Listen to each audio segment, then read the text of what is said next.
Eu estou completamente convencido que a gente está vivendo a maior era de transformação da nossa forma de viver e de trabalhar que todos nós que estamos vivos já tivemos.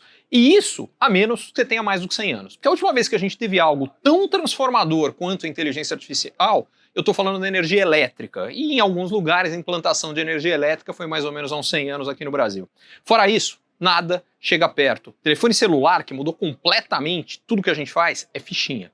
E aí tem uma questão fundamental. Não existe inteligência artificial sem dado. Inteligência artificial para funcionar tem que ter dado e dado organizado. A única forma de você conseguir pegar e transformar o que é dado em inteligência de tomada de decisão é ter, antes de mais nada, esses dados. E exatamente por isso, a infraestrutura de dados é absolutamente fundamental. A capacidade de coletar os dados, a capacidade de usar esses dados é chave no sucesso de qualquer negócio hoje e cada vez vai ser mais. E existem empresas focadas, especializadas nisso. E eu estou aqui com o Rafael, que é nada mais nada menos do que o sócio, cofundador e CEO de uma das empresas que lidera isso, que é a Zux. Rafa, bom demais estar com você sempre, cara. Prazer ter você aqui no Estúdio Zux, está inaugurando esse nosso espaço. Mais uma vez, o Rio é seu, essa casa também é sua. Eu definitivamente me sinto em casa, mas eu preciso saber o seguinte, conta pra gente. Quem é a Zux, o que ela faz e por que todo mundo precisa conhecer a Zux? Vamos lá, né? A Zux, eu fundei a companhia em 2010 como uma plataforma de gestão de Wi-Fi para hotel, né? Eu brinco que quando as pessoas vão no hotel, quando botam o número do apartamento, sobrenome, somos nós por trás de tudo isso. Deixa eu fazer uma correção, porque eu falei em cofundador, não, é o fundador mesmo, é ele mesmo, porque tem empresa, é igual o Steve Jobs, só tem um, né? Rafa só tem um também. Só tem um, comecei, eu acho que é uma das falhas da Zux, né? Eu acho que essa história de você fundar a companhia sozinho é um dos maiores desafios que eu tive. Mas como é que foi a nossa história, né? Posso falar? Isso não é a falha da Zux, isso é o que complica a sua vida. Cara, minha mochila fica muito pesada, muito pesada. Mas graças a Deus, ao longo do caminho, fui encontrando gente aí muito boa que me ajudou a chegar aonde a gente está. Mas começando lá em 2010, sozinho, aquela história, né, de dentro de casa, a gente criou uma plataforma de gestão de Wi-Fi para o hotel, que você chega no hotel, bota o número do apartamento, sobrenome para se conectar no Wi-Fi. Somos nós aí por trás de todas as grandes redes de hotéis do Brasil, né? Bootstrap total, correndo atrás, pegando um ônibus, batendo na porta. Eu acho que esse sempre foi o nosso principal benefício, né? Gente muito raçuda, né? E ali, em 2016, cheguei para um sócio que eu tenho até hoje, e falei que a gente tinha criado uma das empresas mais medíocres do mundo naquela ocasião. Eu estava muito inconformado, no auge dos meus 30 anos ali, né? Acabei que eu tinha trancado a faculdade nesse período e tudo mais. E eu decidi passar uma semana, uns 15 dias no Vale do Silício, e eu vi o mundo caminhando para a história de dados. Igual a gente hoje escuta falar sobre inteligência artificial, naquela época tudo era dado, né? The data is the new oil, e tudo era isso. E aí, literalmente, eu decidi, nesse meio tempo, começar a usar o Wi-Fi como meio de capturar dados, entender comportamento de pessoas em locais físicos, né? E que você foi o primeiro a fazer isso, não tinha ninguém fazendo isso Não tinha ninguém fazendo dessa forma. Criei software, esse software se plugava em qualquer rede Wi-Fi existente, e a partir daquele momento, todo mundo que se conectasse no Wi-Fi, eu captava aquele dado com opt-in, já tinham cuidado com opt-in desde aquela época antes da LGPD, né? E aí a gente começou, de fato, a escalar. Eu comecei a vender para os principais aeroportos do Brasil, para os principais metrôs do Brasil, para os principais redes de varejo. Hoje a gente cuida de 100% dos grupos de saúde, passam pela nossa tecnologia. A gente cuida hoje dos principais grupos de shopping center usando a nossa tecnologia. E começou a crescer muito a captura de dados. Resumindo, se você passou em aeroporto, passou em shopping center, você está envolvido com a Zux e não sabia. Muita gente fala assim, mas eu não estou na nossa plataforma. Mas sim, só na nossa plataforma de Wi-Fi desde 2016 a gente tem mais de 100 milhões de brasileiros que já se conectaram nisso. Então você imagina, né? A quantidade de imensidão de dados que a gente captura. Só por dia hoje, a gente capta aproximadamente 1,7 milhões de pessoas por dia se conectam nesse nosso universo do Wi-Fi, que não é o nosso maior universo. E aí, em 2018, captação de investimento e tal, fui morar nos Estados Unidos, pegamos essa operação, expandimos aí para quase 30 países. Então, onde hoje a gente atende todo o metrô de Barcelona, todos os aeroportos de Portugal, todos os principais aeroportos da França, México, enfim, crescemos, né? Sempre abaixo da linha do radar, nunca fomos a empresa que investimos muito em marketing, sempre investimos muito em tech. Não sabia fazer essa história do marketing direito, mas era muito focado ali na solução. Eu acho que isso foi positivo, até principalmente depois desse inverno tech, né, que muita gente pensava só no growth, a gente sempre pensando ali muito na camada de execução. Só que um dia eu voltei para dentro de casa também, chamei meu sócio e falei, muito legal a gente trazer essa quantidade enorme de dados, mas nenhum cliente nosso sabe usar os nossos dados. A gente tem muito dado, a gente entrega muito dados valiosíssimos para os nossos clientes, e eles não sabem o que fazer com essa história toda. E esse insight eu acho que é fundamental, porque dado que você não está usando, na verdade é bagunça, não é inteligência. Porque no final das contas, a razão de ser do dado é melhorar a tomada de decisão. E você está corretíssimo, a maior parte das vezes as empresas não sabem fazer. Parece interessante para você que tá focado em dado o tempo inteiro, parece quase que é óbvio o passo seguinte, e aí você descobriu que não era. Não, total, e grandes empresas, não vou falar o nome aqui das empresas, mas empresas até porque não é demérito para elas, porque isso é a regra, não é a exceção. É a regra. Então eu comecei a aprender que isso era normal, mas as empresas às vezes muito grandes, não, mas eu estou muito mais atrasado que o banco, e como a gente atende banco, não, peraí, o banco também está atrasado. E aí a gente começou a perceber essa dor. Eu falei, o cara não sabe usar o dado do meu Wi-Fi, não sabe usar o dado da RP, não sabe usar o dado do CRM, mas ele precisa resolver isso para o futuro da companhia dele. E a gente decidiu criar um novo produto chamado Zuxi, que não tem nada a ver mais com Wi-Fi, que esse é um produto que está interligado hoje com grandes birôs de dados e robôs proprietários entendendo o comportamento de 100% da população brasileira. Então a gente está integrado com os dados de governo, os dados públicos e tudo que você puder imaginar, para a gente ajudar as empresas na primeira etapa, que é a qualificação de dados. Porque hoje, entrando na era de AI, a gente já vai chegar lá, todo mundo fala de botar AI, quero usar AI. Mas se você botar AI em dado errado, a resposta vai ser errada. Né? O ChatGPT está aí, foi lançado ali final de 2022 e 2023 foi o... 23, eu acho que foi o grande burburinho do ChatGPT, né? Finalzinho, a virada do ano, é isso aí. Virada do ano, exatamente. Mas eles começaram em 2016. Né? Todo mundo viu ali, organizando dados de uma forma global para poder depois colocar AI em cima dessa história toda. Então a gente começou a ajudar as empresas a organizarem todos esses dados. Né? Começamos a fechar com os grandes bancos e tudo mais na parte de organização e qualificação desse dado. Entender um pouco mais sobre o Ricardo fora do banco. Se ele é pai, onde que ele estudou, qual o comportamento dele na sociedade. A gente começou a fazer muita integração para dar uma visão 360 em cima daquela persona. E essa história começou a dar certo. Só que aí começou a faltar maturidade das empresas. Falaram, legal, meu dado está qualificado, está enriquecido, estou com uma base muito legal. Como é que eu transformo isso em resultado?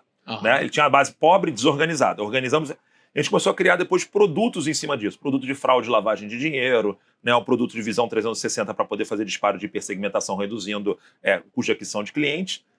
E começou a acontecer um monte de coisa na história da companhia. Exemplo, começamos a fechar com todos os grupos de entretenimento. Né? Hoje a gente atende Rock in Rio, The Town, Lollapalooza. Estamos aqui nessa semana aqui de Rio Open.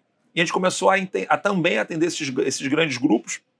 Essa história começou a dar muito certo. E aí a Zuxi hoje cresceu, está com mais de 1.700 clientes. A gente atende hoje os maiores clientes enterprise do Brasil. Sempre fomos uma empresa extremamente deep tech. Né? A gente nunca foi essa empresa realmente ali daquela época áurea dos venture capitals, né? Que a gente parava ali. Não, nosso foco é, cara, fazer muito bem aquilo. Só para você ter ideia, a nossa verba em 2021 de marketing foi de R$150 mil no ano. A gente não gastava dinheiro. Agora pergunta quanto é que era de investimento, de tecnologia e tudo mais. Porque ele falou assim, cara, a gente precisa resolver a dor, senão a gente não vai criar, de fato, uma empresa de longo prazo. Né? Então essa realmente foi a nossa ideia. Agora confira uma coisa para mim. Vocês atendem desde as grandes empresas enterprise até empresas pequenas também, certo? Sim.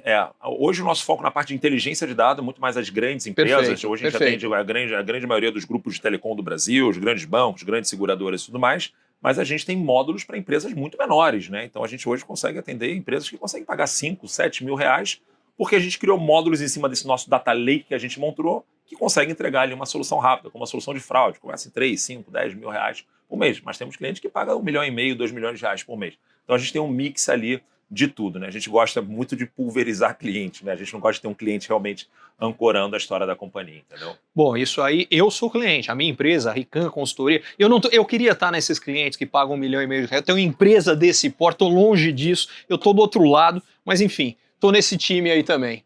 Porque quem me conhece, quem me acompanha, quem sabe que eu sou maluco por dados, sou maluco por análise e mais do que isso, eu estou absolutamente convencido que não há boa tomada de decisão baseada no eu acho. Achismo, às vezes se acerta, acontece, mas é sorte. Se você quer de forma consistente acertar mais do que os teus concorrentes, você precisa ter uma análise melhor. E não existe análise melhor se não tiver dado melhor. Então, exatamente por isso que eu acho que o que vocês fazem é extremamente importante. Agora me conta uma coisa, quais são os desafios para fazer isso? Bom, primeiro, regulatório, né? Você imagina, você conhece a nossa tecnologia, você já viu a capacidade que ela tem de você botar um CPF ou botar um nome, a capacidade de informação que a gente consegue ter acesso. Como é que a gente faz isso da melhor forma, da forma mais correta possível, né? Todo mundo fala, mas vocês são LGPD, como é que vocês lidam com isso? Obviamente que a gente tem escritórios externos, a gente é auditado por Big Four, a gente tem todas as precauções possíveis, mas a gente brinca que antes da gente ter as precauções possíveis, a gente é uma empresa do bem custe que custar, né? A gente jamais quer ser uma Cambridge Analytica ali da vida, né? A gente não quer jamais para esse caminho.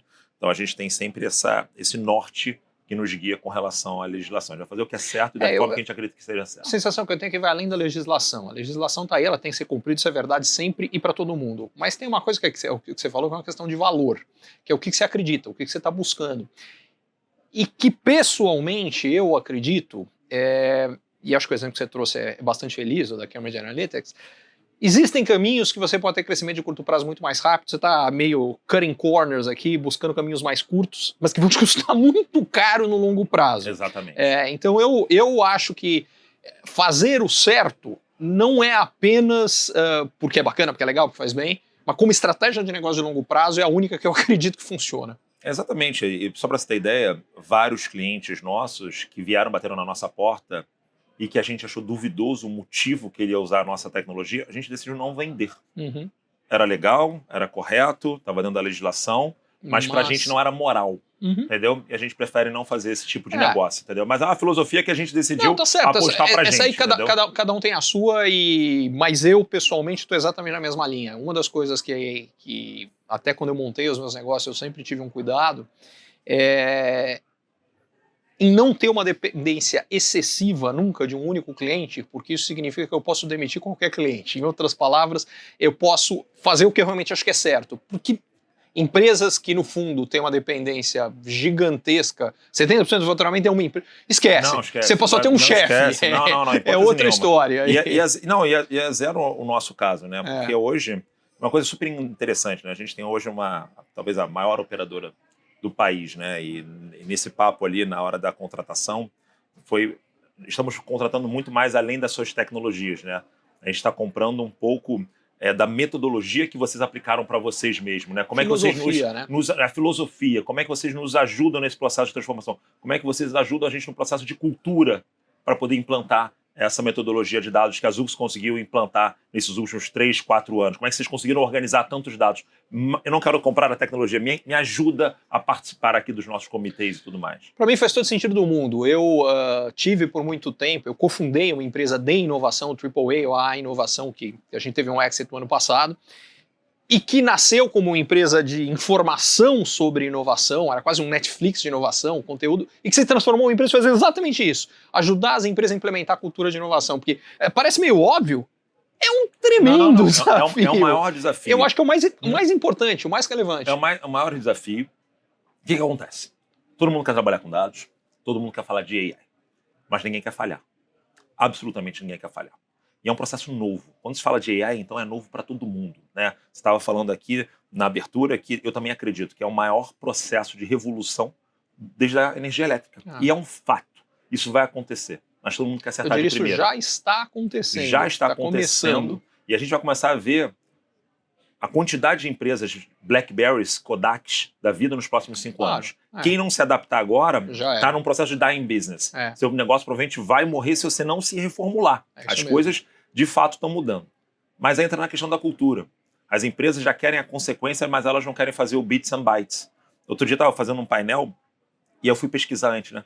Sabe quantos foguetes o Elon Musk explodiu antes de pousar de ré? Eu não tenho a menor ideia. 20 foguetes. Quem quer explodir 20 foguetes?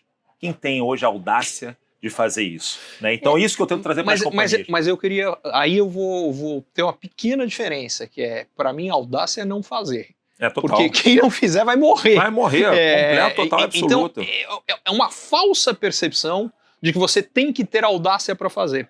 E aí que entra a história de mudança de cultura, porque, no fundo, eu acho que o fator-chave é a gente precisa entender que a falha, ou o que não deu certo, na verdade, nada mais era que um processo de aprendizado necessário para você chegar lá.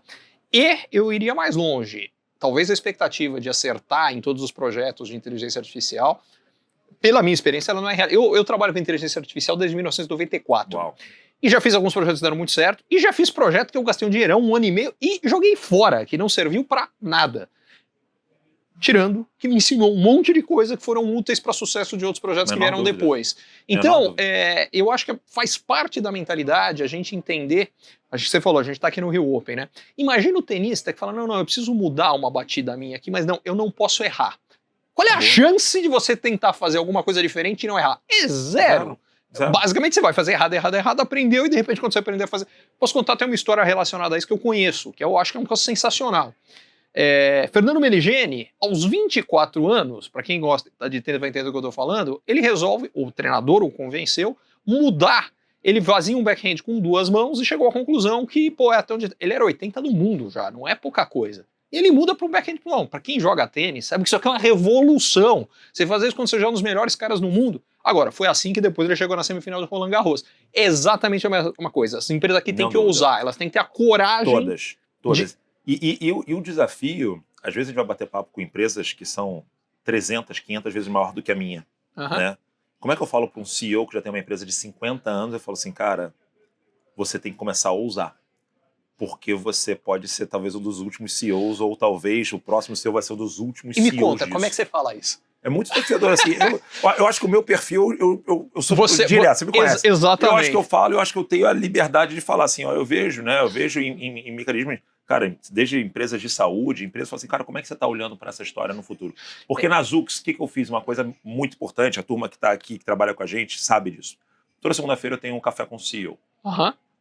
E eu chego para todo mundo há 1 ano e falo, olha, a partir de hoje eu quero que vocês resolvam um problema com AI. Um problema, qualquer área. E eu quero ver todas essas soluções. Mas é óbvio que eu não estou esperando que eles resolvam realmente o problema, mas eu quero que eles toquem isso. Porque eu prefiro que eles toquem. Eles têm que tentar, eles têm que ser criativos. Estamos na era da curiosidade, de testar coisas novas. Então, assim, não sei, no financeiro às vezes não vai resolver nada, mas ele testou. Ele buscou coisas novas. Então, é isso que eu acho que as empresas precisam ter. E assim que se cria a mentalidade. Basicamente, a gente fez exatamente a mesma coisa na Rican faz 2 anos. A gente está tentando trabalhar, falando desses vários projetos, tem um que a gente está trabalhando nesse momento e que se tornou possível com IA generativa, não era antes com a preditiva,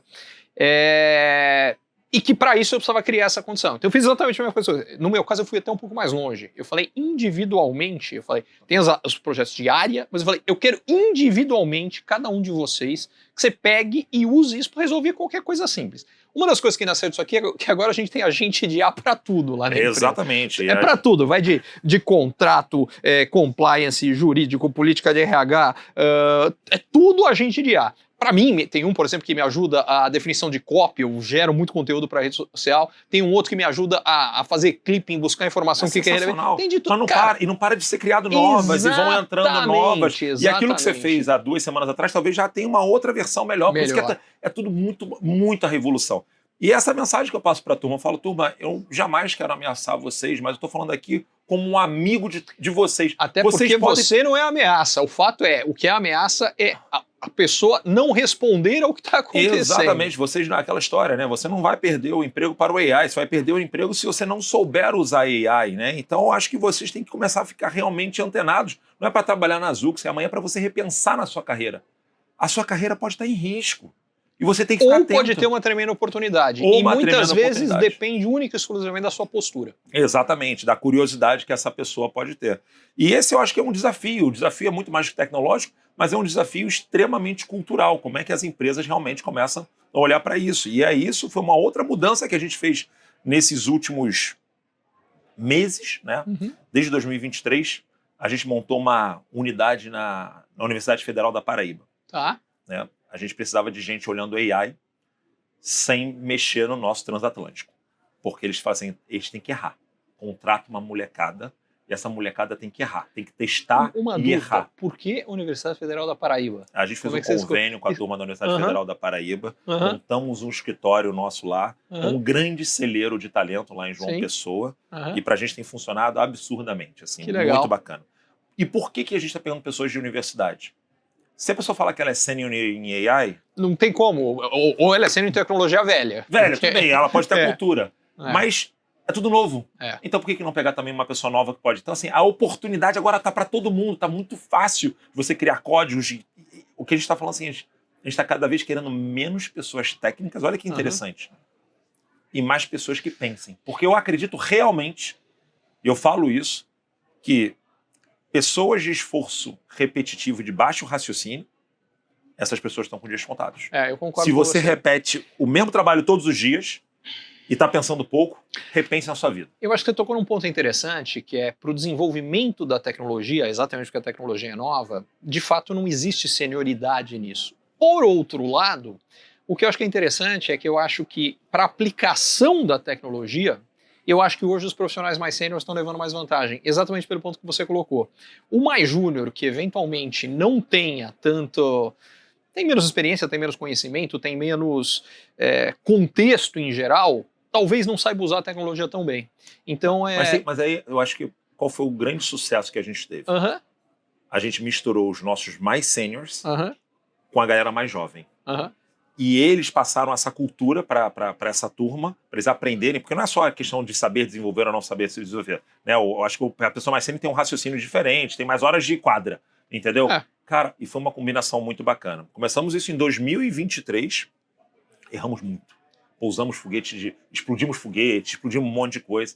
E agora, em 2025, a gente está lançando a nossa solução proprietária, chamada Nexus AI, que ele é um grande middleware, integrado com DeepSeek, OpenAI, todas as maiores, né? Que faz toda a solução de reasoning. Por quê? Ou seja, ele pode plugar em qualquer LLM, que são esses grandes modelos, os Large Language Models, que são os grandes modelos de AI cognitiva. Exatamente. Lançamos agora aqui. E isso eu acho que vocês acertaram na mosca, porque uma das coisas que, assim, ninguém sabe desses modelos qual é o que vai estar melhor. E outro detalhe, às vezes um é melhor para uma coisa, outro é melhor para outra. Então, o fato de você poder trabalhar com qualquer um deles, na minha opinião, vocês acertaram na mosca. E a gente sabe qual que a gente deve ir para cada tipo de pergunta, se é mais barato que o DeepSeek, ele é muito mais barato do que o OpenAI. Por isso que ele revolucionou tudo. Porque tudo muda o tempo todo, né? A gente lançou até aqui no Rio Open o Nexus AI, que é esse grande middleware. Por quê?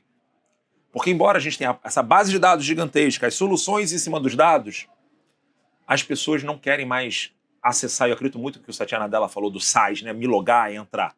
Você quer apertar um botão, conversar com o seu AI da Rican e a sua solução de AI tem que trazer a resposta daquilo que você perguntou. Como eu vendo mais? Para onde eu devo expandir? O que eu devo fazer? Quantas pessoas compraram aqui ontem? Ela quer solução muito rápida. Então a gente está cada vez mais colocando essas soluções de voz para que extraia aquele valor do dado, criando um chat GPT para cada empresa deles. Uma das impressões que eu tenho, na linha do que você está falando, e vê se você concorda comigo ou não, a revolução que está acontecendo aí, especificamente com o uso de inteligência artificial, é parecida, para quem tem mais idade, quem tem idade suficiente para ter vivido isso, quando a gente fez uma migração do DOS para o Windows. O que significa isso aqui? No mundo do DOS, se você não sabia minimamente alguma coisa de programação, você não fazia nada, você estava amarrado. No Windows, que é visual, aquele negócio todo mundo faz. Quando a gente sai da IA preditiva, que era numérica, para o que é agora a cognitiva, que é linguagem, ou seja, basta falar português ou urdu, tanto faz, inclusive fala a língua que você quiser, possibilidade que todo mundo use é parecido com, é só mexer o mouse e clicar no desenho que está aí. Completo. E aí eu acho que isso aqui vai gerar um salto que a gente não consegue nem imaginar as consequências. Não, cara, e é absurdo. A gente lançou uma dessas soluções da Nexus, a construção de visualização de dados. Perfeito. Antigamente você precisava de realmente um profissional de BI para poder extrair. Hoje eu te dou a solução aqui e você começa a falar assim, legal, entendi sua base de dados. O que você quer ver? Quero uma visualização de gênero. Como é que você quer? Em formato de pizza ou tabela? Formato de pizza. Pum.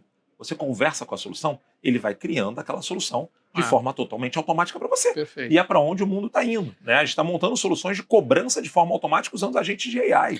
Então, mas é nesse sentido que eu falava, quando eu falei de senioridade, era muito menos no desenvolvimento das soluções, mas muito mais no uso na aplicação, que é o exemplo que você está falando. A questão é, a ferramenta faz isso para você. O que você precisa é um usuário com a capacidade de fazer os pedidos e as perguntas certas. E aí a coisa... E a gente está entrando na era das perguntas erradas. É uma coisa impressionante que a gente percebeu assim que a gente fez os primeiros lançamentos, disponibilizando para alguns clientes. Eles não sabem perguntar. Conta mais. Isso é muito louco. Por exemplo, a gente tem uma das soluções chamada B2B, que a gente consegue achar todas as empresas do Brasil, as empresas que estão abrindo hoje no Brasil, né? Eles falam assim, quero falar com empresas no Brasil, XPTO, Parará. A gente começou a perceber que essa galera estava fazendo a pergunta errada e tendo algumas respostas erradas. Ele não sabia o produto do jeito como ele ia vender e tudo mais.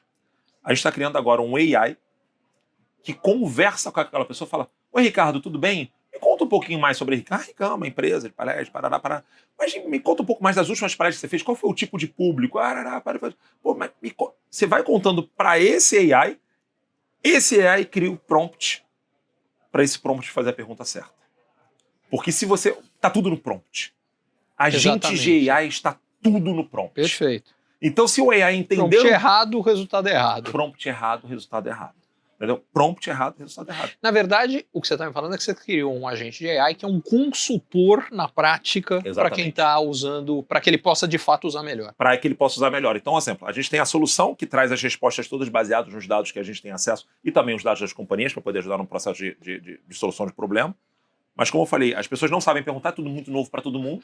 Então, um consultor que faz a pergunta e gera o prompt. Isso que você está me falando parece uma das coisas que a gente também está fazendo na minha empresa, que é, eu falei que a gente desenvolveu um monte de agente de AI e agora a gente está num processo de desenvolvimento do que é um agente de AI, que é um gestor dos agentes de AI.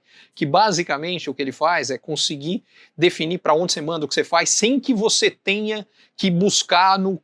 vou chamar de canal específico, no agente específico como fazer. Ele está fazendo a mesma coisa, ele está fazendo, olha, então o usuário está aqui, é que esse aqui está fazendo mais, ele está fazendo gestão do próprio usuário do sistema para que o usuário atinja o objetivo dele mesmo. Exatamente. E o seu você criou o AI Agent, né? Que é a história do AI aqui de cima olhando para os AIs de baixo. E de novo, aí volta aquela história, pessoas de baixo raciocínio, pessoas de baixo raciocínio de alta repetição, ficam com dias contados. Você está criando agentes de AIs que antigamente podia ser uma pessoa que chega no trabalho de manhã, vou fazer a mesma coisa que eu fiz ontem dia. Repense sua carreira, repense sua vida. Eu, quando vou dormir, né, eu tenho 3 filhos, as mais novinhas, quando deitam comigo, só para você ter ideia, eu abro o Dauli ali, falo, filha, que vocês querem brincar de quê? Aí eu entro e começo a fazer desenho com ela no chat GPT. E elas começam já a apertar botão e começam a interagir. Falo assim, pô, sou maluco? Não. Eu falo assim, esse é o futuro delas. Se pra gente já está sendo muito desafiador, elas já vão entrar numa nova era. E elas têm que saber perguntar para o desenho sair da forma certa. Às vezes elas querem fazer um desenho, olha que interessante, elas querem fazer um desenho bonitinho e elas se enrolam toda para poder fazer o desenho da forma como elas queriam.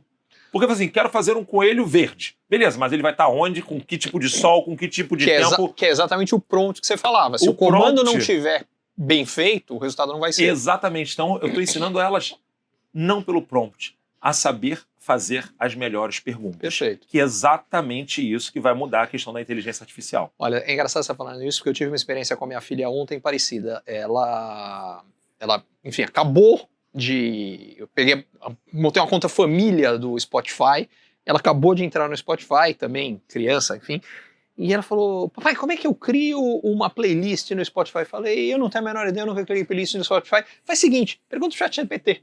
E aí ela entrou, começou, viu as respostas, viu como é que faz, e aí o negócio foi embora. Esquece, é exatamente isso. O nosso time de marketing aqui da Zux, a gente fez o lançamento do Nexus AI, apareceu em todo o Rio Open, nosso time está aqui, tudo feito com inteligência artificial. 100% com inteligência artificial. Né? De novo, só que isso agora. Só que agora vai exponencializar. Com a questão das GPUs chegando, inteligência artificial gerando mais inteligência artificial que vai... Eu não sei, Dino, fala assim, o que você imagina do futuro? Eu não tenho a menor ideia. Talvez eu tenha uma limitação cerebral, que eu acho que a inteligência artificial ajuda isso, para pensar um pouco no futuro. Eu não consigo ver mais de 2 anos. Eu acho que é impossível, porque o problema é as interações.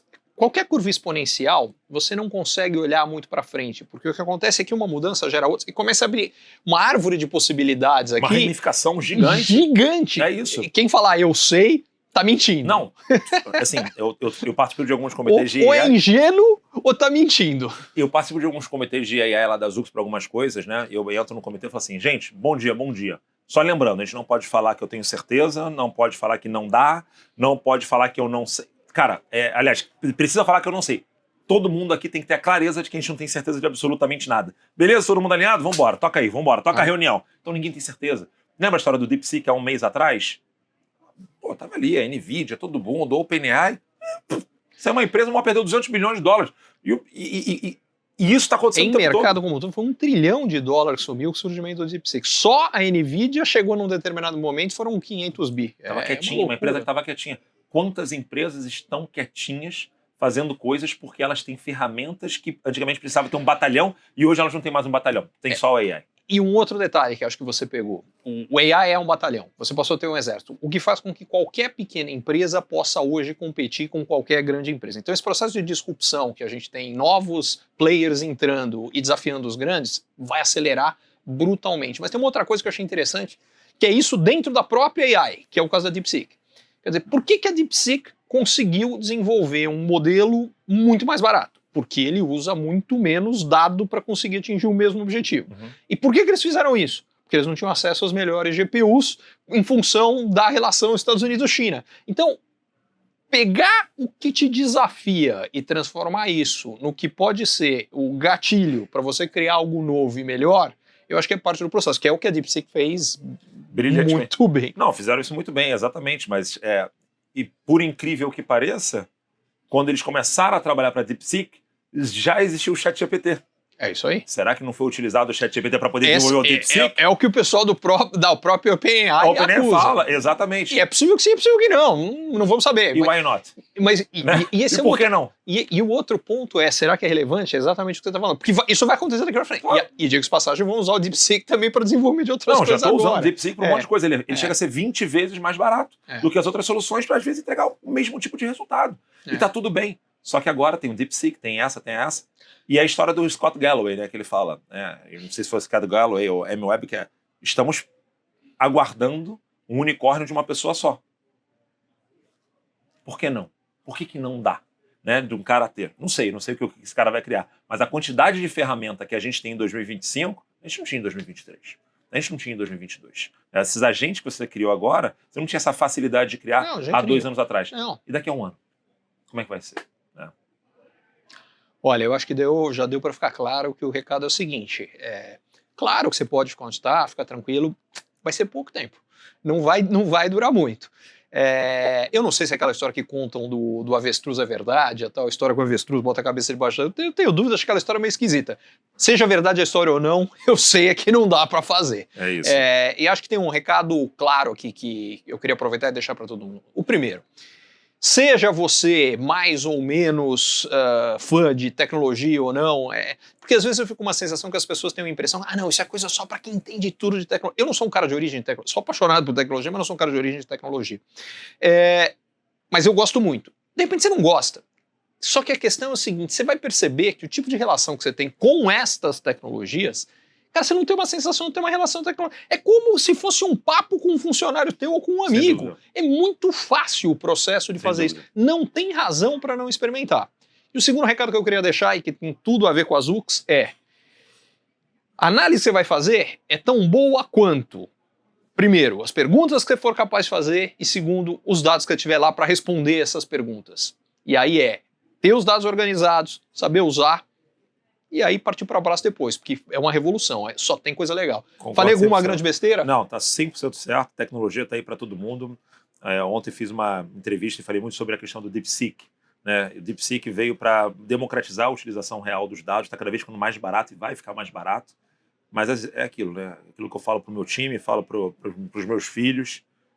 Estamos na era da curiosidade. A gente tem que tocar, a gente tem que mexer, a gente tem que se movimentar. E para os empresários, para os empreendedores, para os grandes CEOs, sucesso passado, agora em 2025, jamais quer dizer que vai ter sucesso futuro. Cara, eu achei bem bacana você falar em era da curiosidade, porque a gente chama de inteligência artificial e o que as pessoas sentem disso é a palavra artificial, mais do que nada, é o que incomoda. Mas quando você fala em era da curiosidade, eu diria que talvez seja uma inteligência artificial resgatando o que tem de mais humano. Você tem filhas pequenas, você vai entender exatamente o que eu estou falando. A gente vem ao mundo absolutamente curioso, querendo aprender tudo. E por alguma razão, muita gente ao longo do tempo, acho até que o sistema escolar às vezes tem culpa nessa história, total. Mas a gente vai, ou muita gente, não acho que é todo mundo, mas a grande maioria, vai perdendo essa curiosidade. Exatamente. E a gente vai resgatar, e isso é tão humano, essa vontade de aprender, vontade de saber mais, e nunca foi tão fácil aprender e saber mais. E as lideranças têm que se provocar. As lideranças têm que se provocar e parar de pensar apenas no curto prazo. Falhar faz parte do processo. E completamente faz parte do processo. E a liderança tem que aceitar isso. Eu tô com você. O desafio que eu vejo aí é que tem que ter uma mudança de mentalidade, que é o seguinte. Eu acho que as lideranças têm clareza sobre isso e ao mesmo tempo elas estão sendo, pelo menos nas grandes empresas, estão sendo pressionadas, empresas abertas, mais do que em outras, mas em todas em algum grau, pressionadas para dar o resultado trimestral. Exatamente. E aí... Atrelado ao bônus. Exatamente. Então o problema dessa história é que às vezes a preocupação com o resultado do trimestre aqui é o que vai ferrar a sobrevivência da empresa e resultados exponencialmente maiores daqui a poucos anos, caso determinadas ações fossem tomadas. Com certeza, com certeza. Acho que esse é o grande desafio. É isso. Mais uma vez, cara, obrigado por ter vindo aqui. Eu que agradeço. O papo sempre é bom. Eu adoro esse cara. A gente já se conhece há um tempão. Faz um bom tempo. E é mútuo. Não, e você tá aqui no nosso espaço, na nossa cidade. Aliás, ó, bonito isso. Fiquei sabendo que ele está sendo inaugurado. Fiquei orgulhosíssimo. O lugar é bacana demais. Enfim, Rafa, voe cada vez mais alto. Cara, tamo junto. Valeu.